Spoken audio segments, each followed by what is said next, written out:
All right. We ready? Just making sure the microphone levels are good.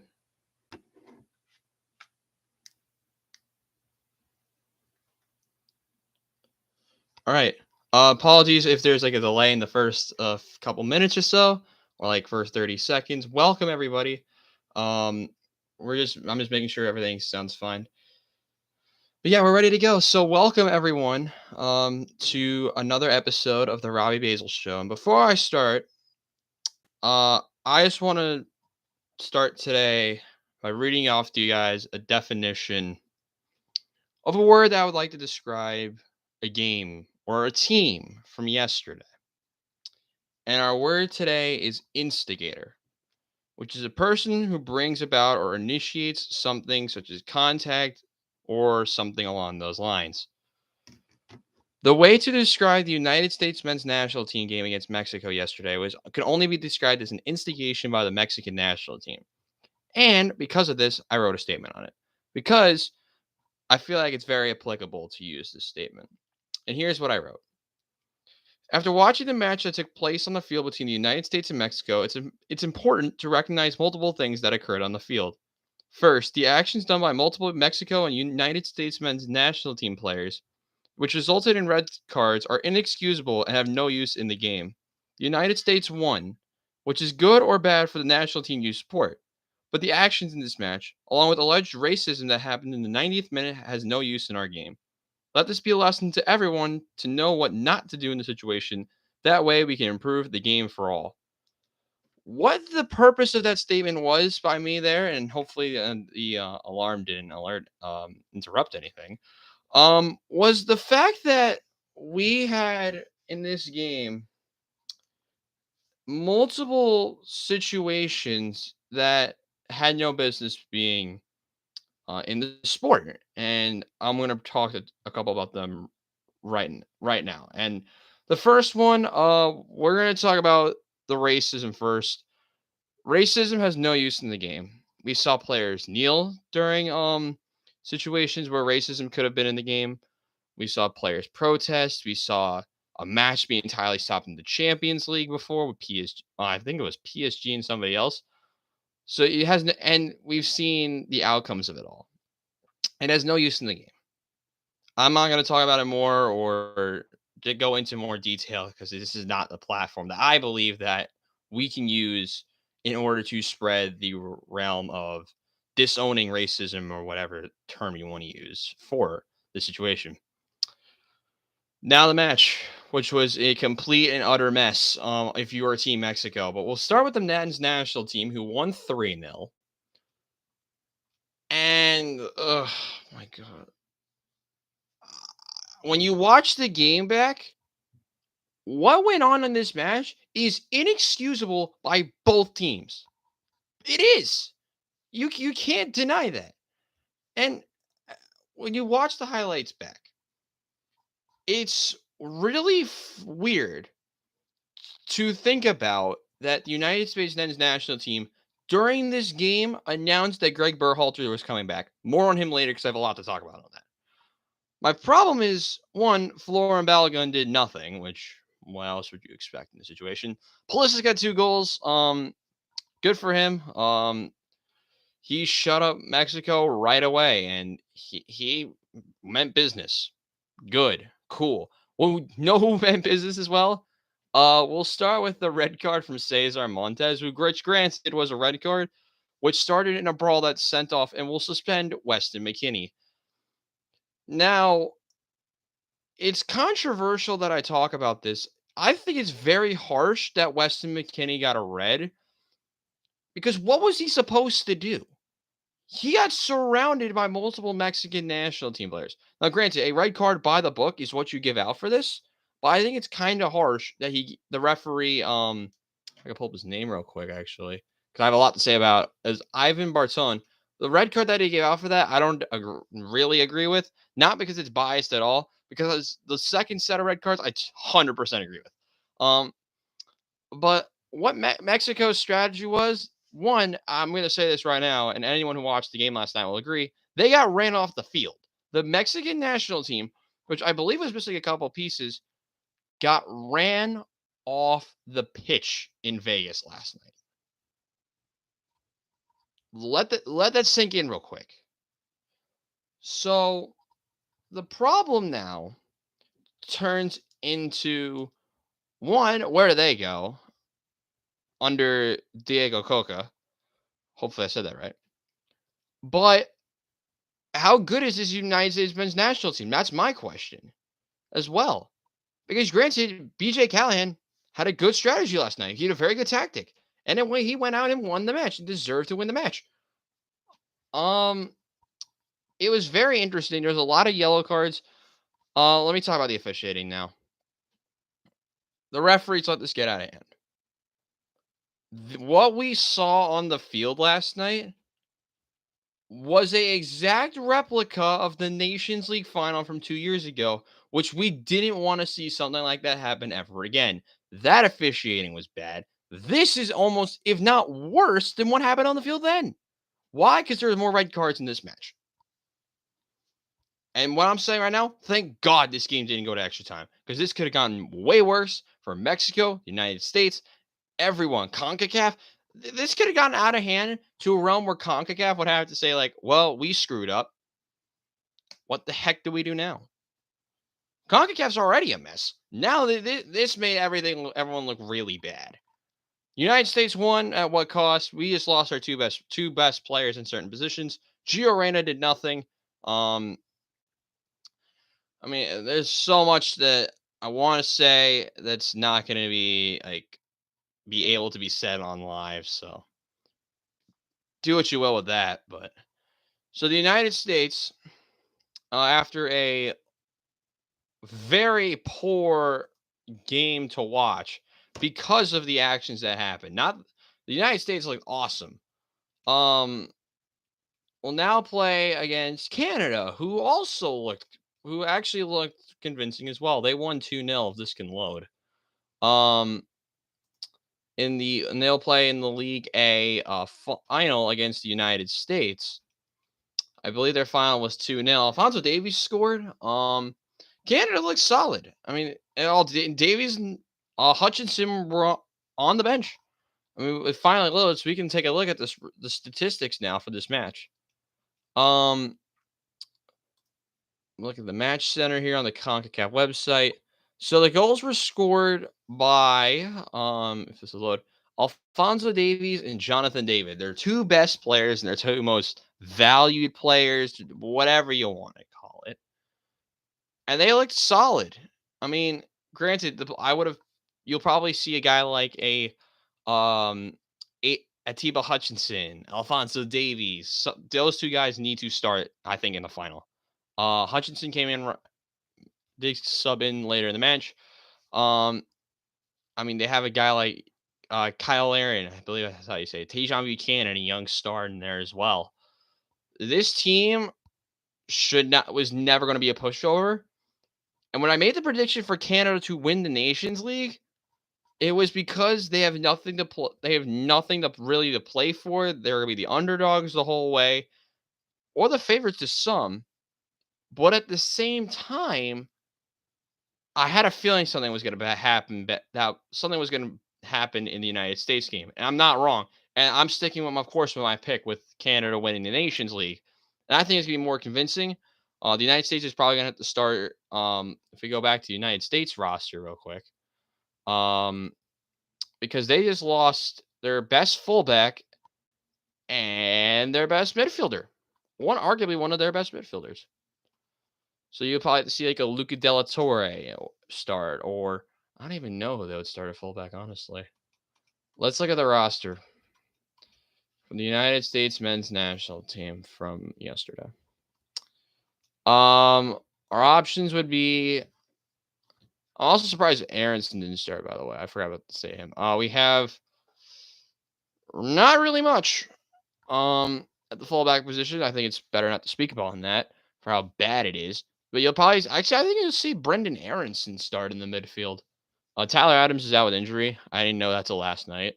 Because I would have 100% started him because he is probably the best leader we have.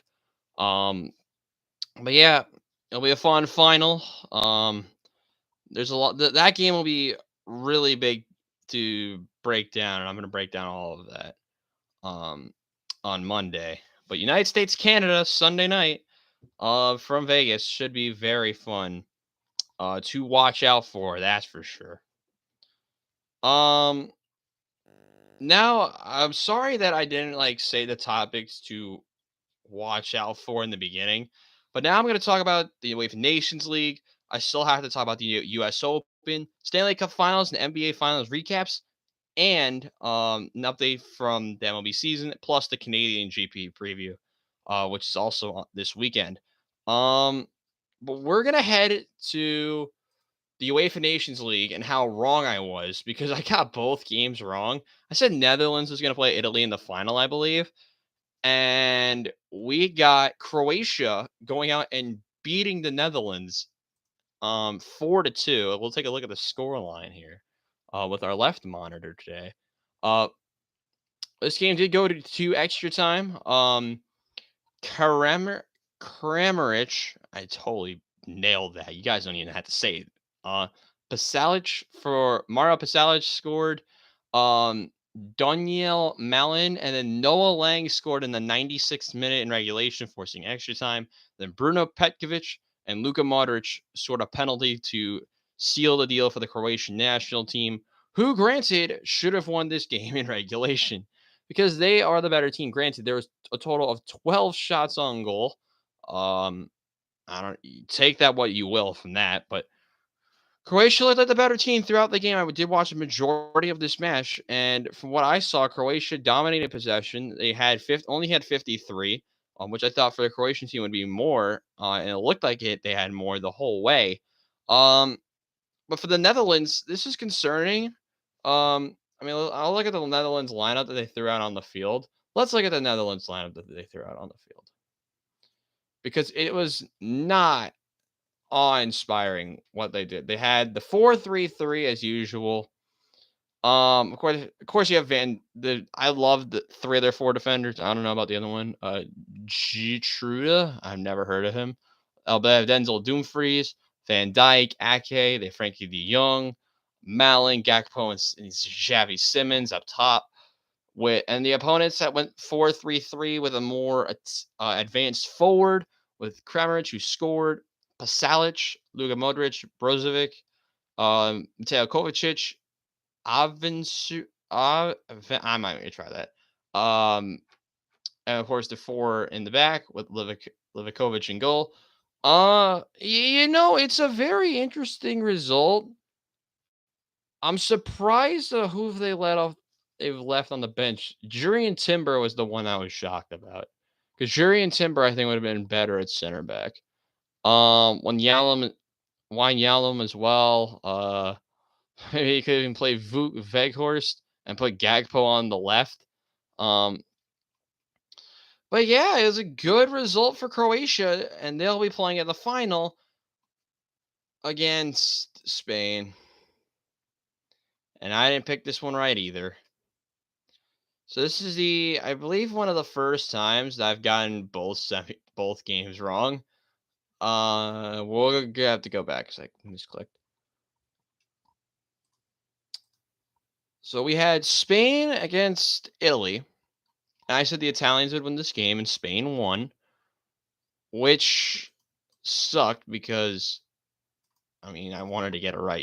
Whenever you're doing this, you always want to get it right. And Spain scored 2 goals, courtesy of Pino, and then a late winner in the 88th minute by Giselu after Immobile converted a penalty.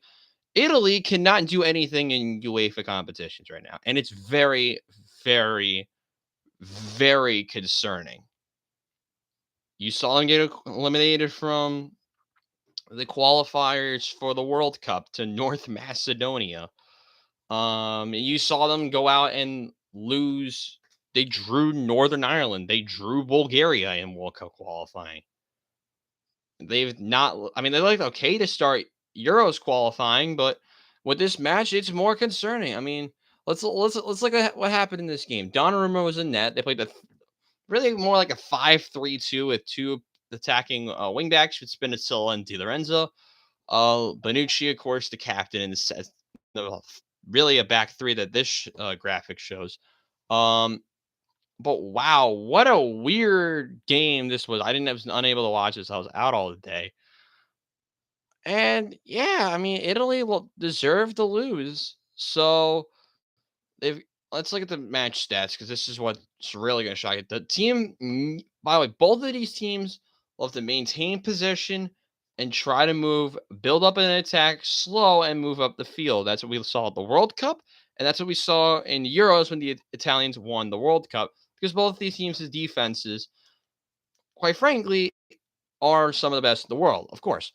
And Italy got outpossessed greatly, 61% for Spain, 39% for the Italians. They got they didn't I don't believe led in any category other than offsides and saves, which just proves how good the Spanish attack was, how much better it was than the Italians. So Spain will play in the final against Croatia, and I'm going to pick Croatia this time solely on the fact that I like that they were able to move up the field more. They looked like a better team.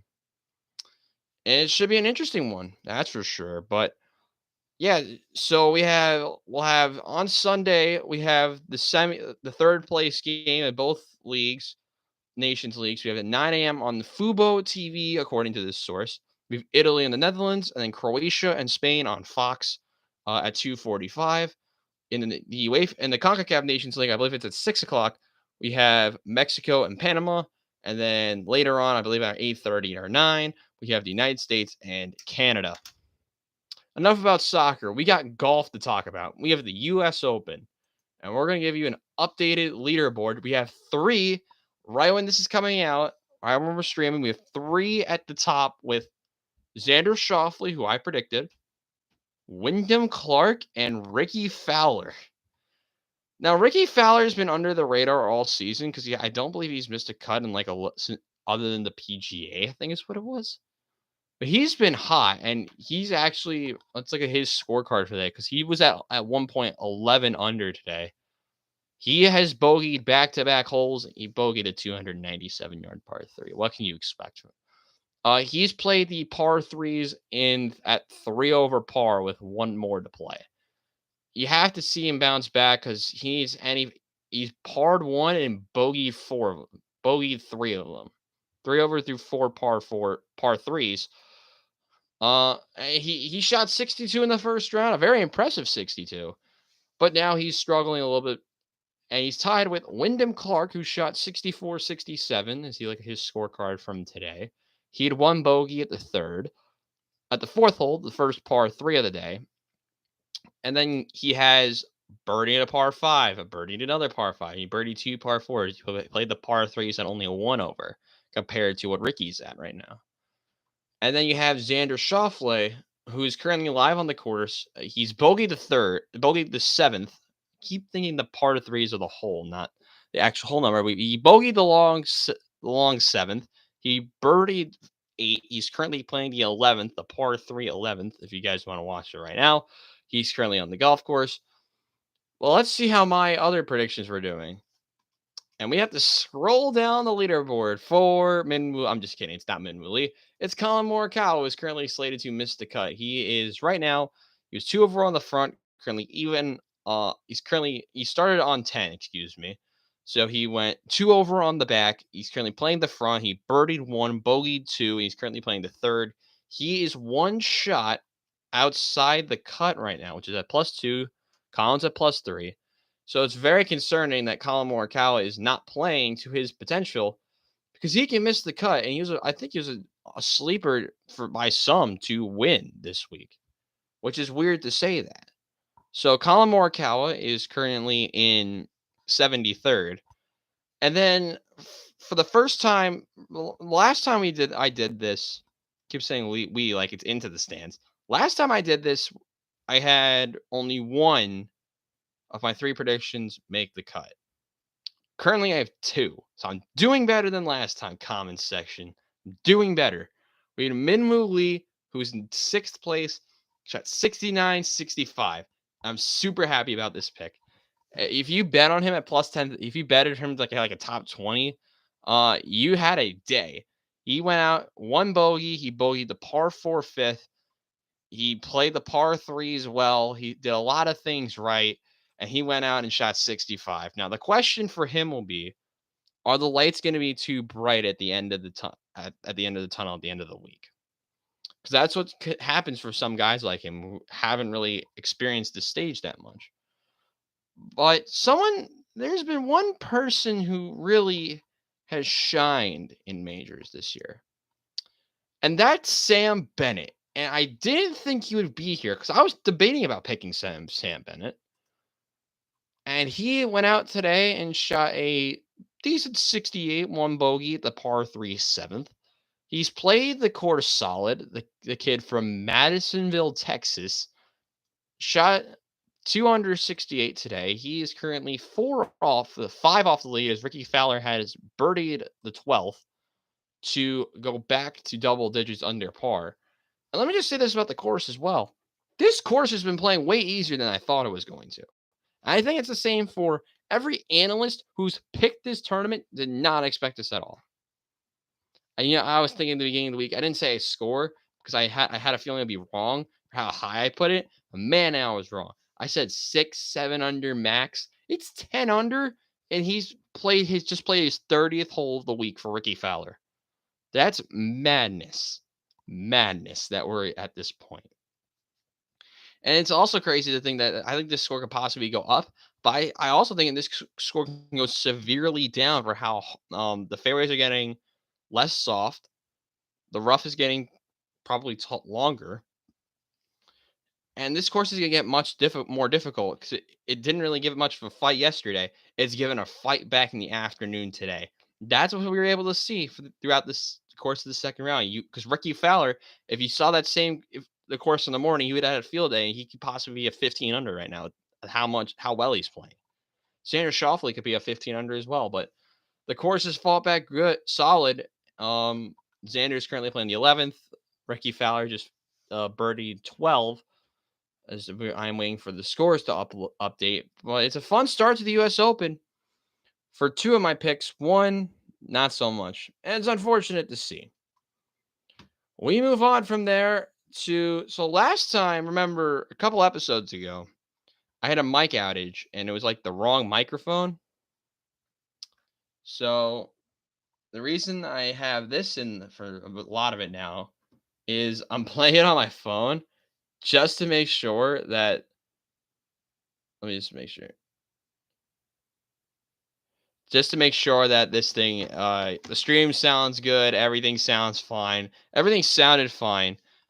But of course, hit me up at rbasel11 or at the Instagram. Both handles are in the description. And let me know what guests you eventually want to see. So eventually I'm going to bring on guests, just not yet until I can figure out a way to bring how I can connect it with the streaming. I haven't attempted it yet, and I don't know what to do. If there's any instructions for it, you guys can tell me because I bet a lot more people here are better with technology than I am. Just a quick reminder: there'll be no episode on Monday. It's gonna be on Tuesday, since it's my birthday on Monday. You guys will get an Instagram post from my IG at rbasel_11. It should be an interesting one. I'm playing in a golf tournament on my birthday, a dream of mine. And yeah, enough about that. Enough about me. Like I said, no episode on the 19th. We'll come back the 20th, break down the US Open, break down everything else that happened over the weekend. But back to the content. And we're going to head to Colorado, where, that's where the finals ended. The NBA finals concluded earlier in last week.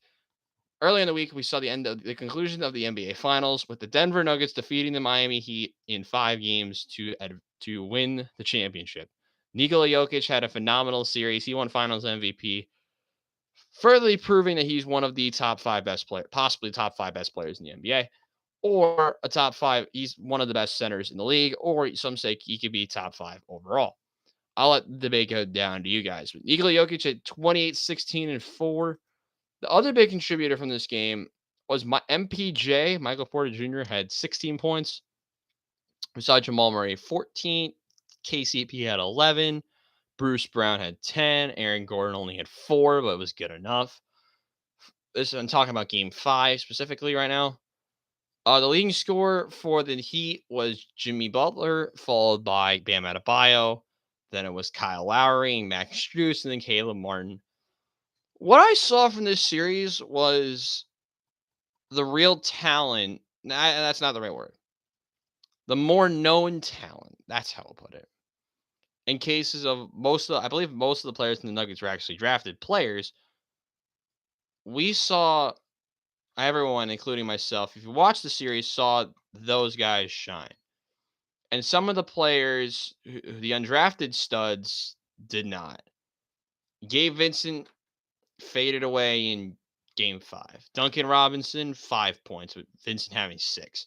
Caleb Martin, 4 of 9, over from 4 from 3. The 3-pointers weren't really falling. That's what really helped out Miami throughout their playoff run. And for Denver, what else can I say about them? By the way, for those who follow Into the Stands well, that's the first champion I've picked right the entire. So technically, my only correct champion, really main thing we picked. Now everyone has one from Into the Stands. That's so disappointing. So for context, just for a quick reminder, Colin and Chris, shout out to both those guys. Into the Stands should be returning. I'm making that announcement now. We'll make a formal announcement. I think I'll do it here and I'll post it on IG or something. Colin and Chris picked the right winners of the World Cup. I got the right continent, so I should be kind of close with that. But I said Brazil. Those two said Argentina and got it right. And then I believe it was both of them who said Argentina and got it right. And then we had finally me picking the champion of the NBA Finals, the NBA playoffs. I said Denver would win their opening series, beat Phoenix. Now, I said they beat the Kings, which is kind of bold because they lost to the Warriors in the first round, and then win the finals. I don't even remember who I picked for that. They played the Celtics. The Celtics had a chance, but they didn't make the finals. The Heat did, and the team with the more talent won the championship.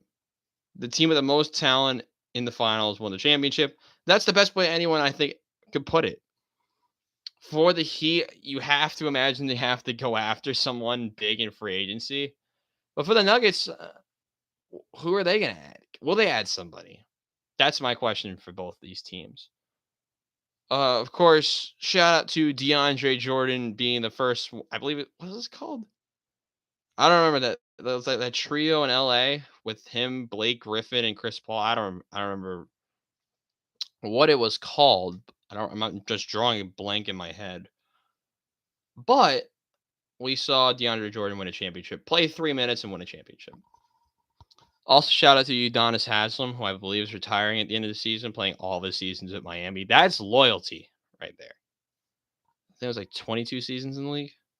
Shout out to him. I believe he did play minutes in this series. I just don't know what game it was. Let me find it. Yeah, it wasn't game 5. I just don't remember what game it was. But now that the NBA season's done, another season ended. A couple days ago. And a series that also ended in 5 games. And when we had the Final Four, I picked this series, and then I picked the series correct. And that was Vegas against the Panthers. Now, granted, I didn't pick the right number of games. I said this would be in like 6 or 7. I think it was in 6. But my God, Vegas went out and scored goals. First of all, before I go into the series, remember I named 4 key players I think could shine in the playoffs. We had Jonathan Marchessault, who lived out the expectation. We had Riley Smith, who I think he had 5 points actually. He had 4 or 5 points.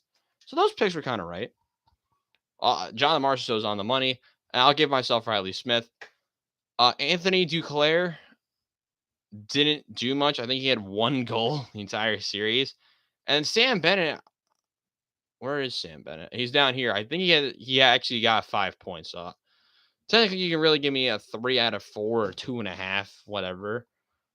But so I do know a little bit about hockey. That's all I want to prove there. But goals, we had a hat trick from Mark Stone, and that was actually someone I was considering for this list.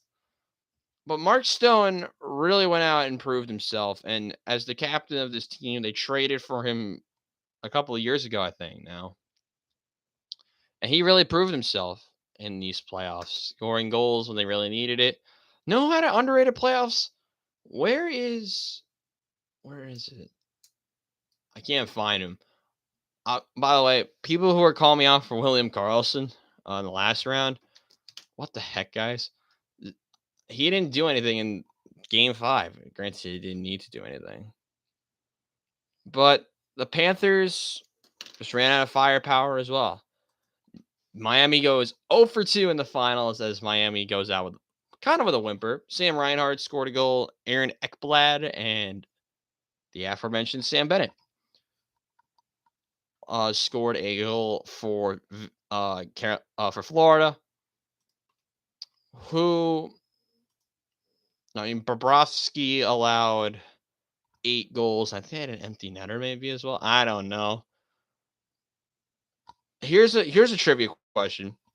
2 players in this game had a plus minus of 0 or better. And this is just like on the odds as a forward, and defense had 3 players. The 5 players who had a positive plus minus for Florida in this game were Eric Stahl, who had 0, Nick Cousins, who had 1, Aaron Ekblad had 1, Gustav Forsling had a 1, and Mark Stahl had a 0. So there's only 5 players on the whole roster had a plus minus of greater than or equal to 0. And for Vegas, I just want to bring up this fact as well. They did not have one player with a negative plus minus. Impressive.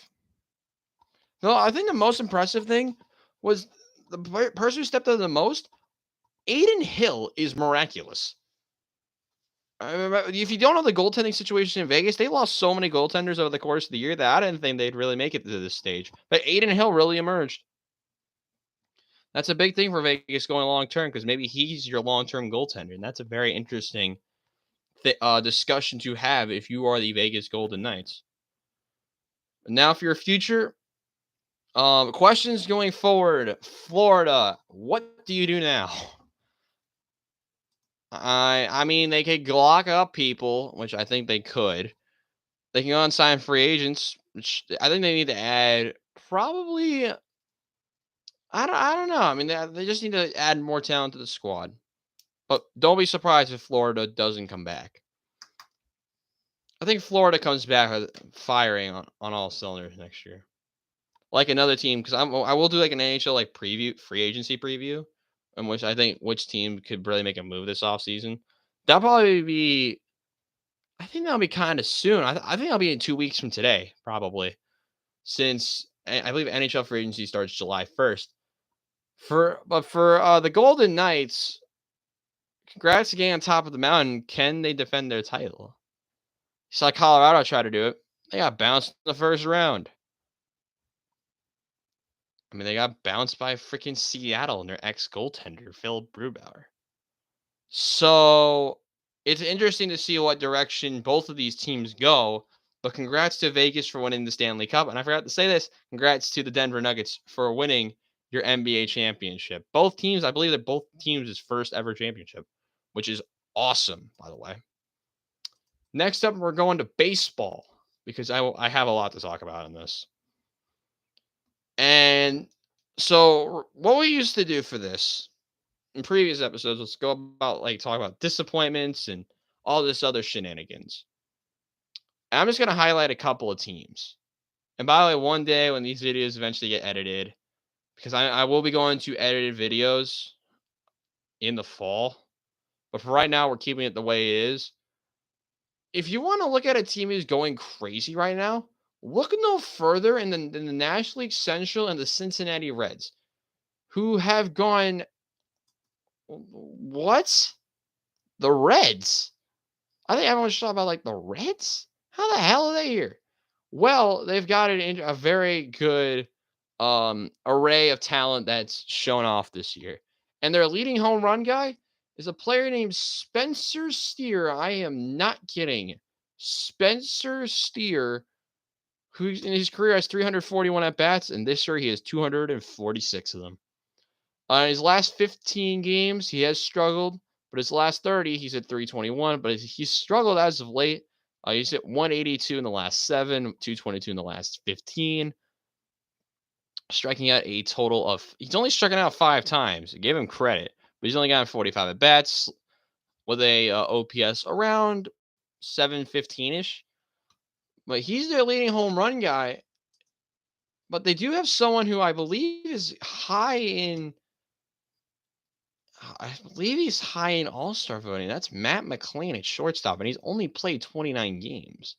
Matt McLain's up there. They have a lot of like no-name players. Jonathan India, I think, is a name that a lot of people know. For the Reds, 264 at bats this year with an OPS just under 800. But he's been slugging pretty well the last week or so. That's why I think he's probably the best player on the Reds is him. But Ellie De La Cruz, name to watch out for in the future. That's for sure. But the Reds have been really surprising. They've won 8 of 10 and are a game behind the Pirates.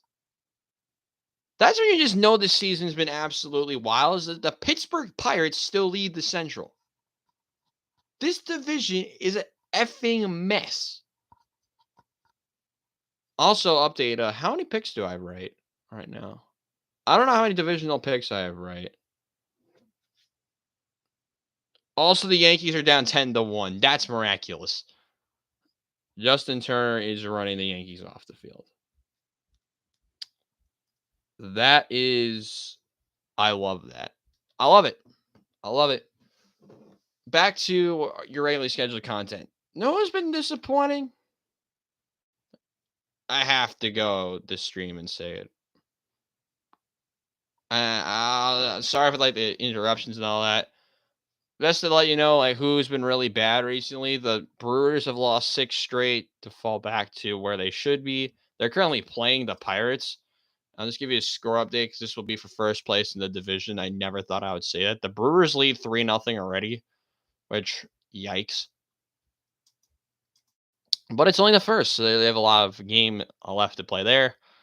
The disappointing team, before I talk about Oakland, because I have to talk about that. Yeah, you can't go talk about disappointing without talking about my New York Mets. You have to, as we're going to load in the stats now for the players. How bad we've been? Let's look at this, shall we? We are 21st in team OPS. And we have I believe, one of the biggest payrolls in the league. Home runs, let's look at that next. So just for context, how good we are, how good our home runs, how good our offense is. We're 13th, but we can't do it at home at all. How about batting average? Look at batting average. I don't think it's up there. We are 21st. That is concerning. How are we this bad? I don't know. I don't know. The only person three players have really done something for me this year. 2. I'm going to only name 2. That's Brandon Nimmo, who I didn't think anyone think I would say, and Pete Alonso, because I'm not naming Alvarez or Lindor. I'm not. Because when you have an average of 236 and you expect me to say something about you, I can't do it. Alonso gets the excuse he's having an 872 OPS. Actually, I'll talk about Alvarez. Alvarez has emerged as the catcher of the future. No shocker there. And then we have Alonso with an 872 OPS, as mentioned, with a 546 slugging, 326 on base. Of course, to get the OPS 872, if you can do math, you're having a 231 batting average. Francisco Alvarez, 236 average, 289 on base, 520 slugging, and 809 OPS. He's one of 4 players on this team that has an OPS over 800. That's just how bad this Mets offense has been.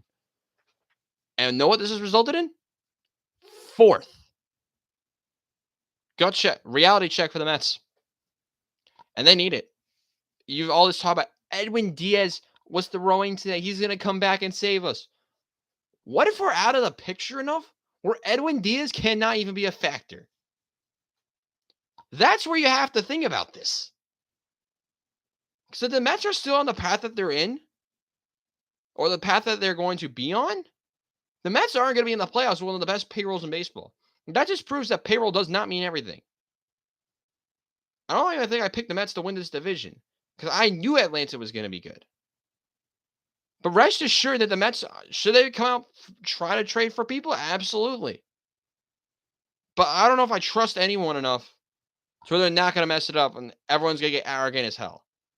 I'm going to compare them to the United States men's national team. They have so much talent, and they continuously disappoint. They find ways to disappoint me. Because look at all this talent. I'm just going to name you some names. Give you some names. Francisco Lindor, Pete Alonso, Brett Beatty for the future, Starling Marte, Jeff McNeil for the offense, along with Tommy Pham, Mark Canha, Brandon Nimmo, I think I already mentioned. That looks like a pitching. I'll just show you how bad this is. Kodai Senga, Max Scherzer, Tyler McGill, Justin Verlander.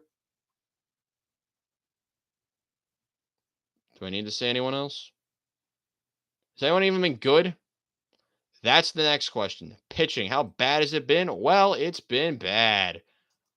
You like bad pitching? Come down to your New York Mets, who has David Peterson with an 80 ERA and still on this team. How the hell is that possible? I just realized that. Oh, boy. The best starter on this team is Senga, and I didn't expect that. Unless Verlander has a better year, no, he doesn't. Kodai Senga has been the best pitcher on the Mets this year. 79 strikeouts, leads by 19 over Scherzer, 3.34 ERA, 64 and 2/3 innings pitched. He doesn't have the most innings pitched, and he's a better stats than Tyler McGill. Which is, I'm going to say is like this, that's absolutely mental to think about. The Mets are a mess. The amazing mess. That's what I'm calling them this year. The amazing mess, because of how much crap they're going through today. That's the only way I can describe it. And now to the content that I've got. People have been talking about this a lot. And I'm just going to load them up real quick. Because what they have done is absolutely mesmerizing. And I freaking love it. Let's go talk about the Oakland Athletics, who recently their ownership has had an approved stadium proposal in Las Vegas. Ex-Yankee JP Sears takes the mound against the Phillies tonight.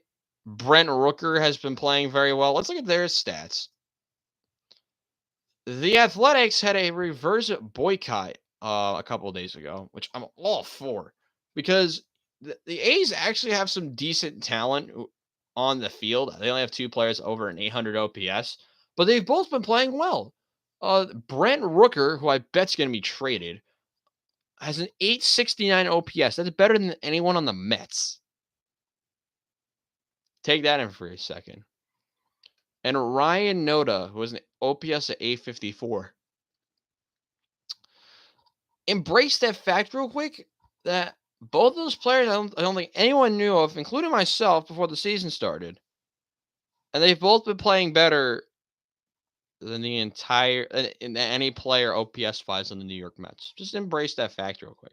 Other stats-wise, I would take Pete Alonso over any of these guys. But Brent Rooker, I think, can be traded. You can get a lot back for him, how good he's playing this year. It's weird to think about. And I love that what the fans are doing, because the fans are never the problem. It's just the money and how. I mean, they want to get out of Oakland, the ownership. I hate their owners. I don't even know what his name is. That's how much people hate this guy. And, thinking about it, I don't know if the reverse boycott's really going to do anything. But Oakland fans have been loyal to all their teams.